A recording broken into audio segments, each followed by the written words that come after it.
শুধুমাত্র বিজেপি করার জন্য আমার দাদাকে সিরাজে পৌঁছতে হয়।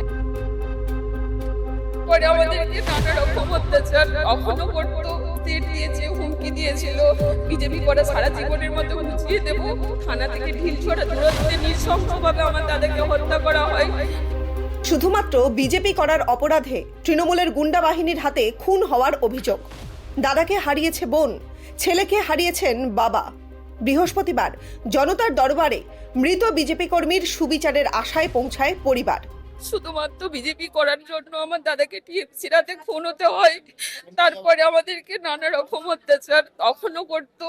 আমার দাদাকে মহারাষ্ট্র পর্যন্ত ঘাসতে হয়েছিল, এত টর্চার, অত্যাচার, মারধর, অনেক মারধরও করেছে।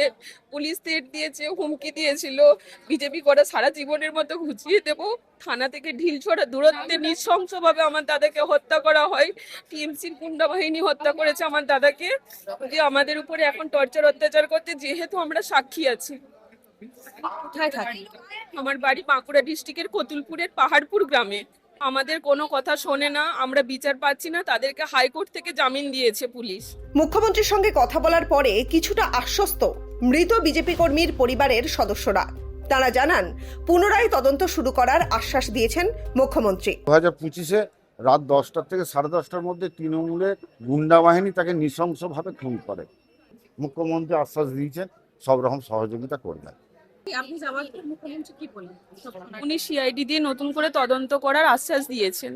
আচ্ছা, আর কি বলেছেন? আমি বললাম আমাদের নিরাপত্তা আর একটু আমার দাদার বিচারটা পেলে খুব ভালো হয়, ওদের যেন কঠোর থেকে কঠোরতম শাস্তি হয়। অভিযোগ ছিল আমার দাদার যেন আমরা বিচার পাই আর আমাদের যেন নিরাপত্তার একটা জায়গা করে দেওয়া হয়।